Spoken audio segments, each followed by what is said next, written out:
Сәлем достар, бүгін мен сіздерге өте жұмсақ пирожкидің рецептін ұсынғым келіп отыр. Ыдысқа жылы суымызды құйып, оның үстіне майымызды қосып араластырамыз.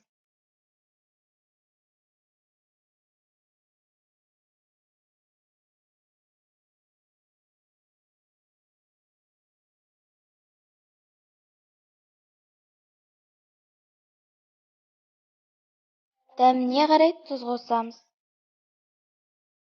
Ашытқымызды қосып араластырамыз.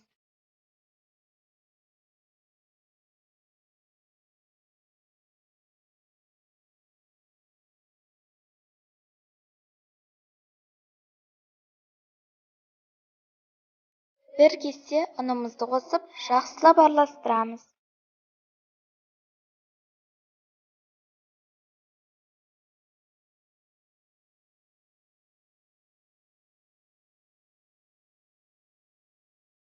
Ендігі кезекте қантымызды қосамыз, ол міндетті емес.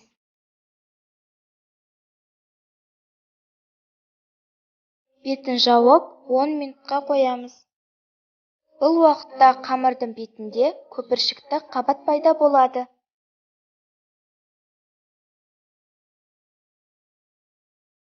Он минут өткен соң, аз-аздан ұнымызды сала отыра қамыр илейміз.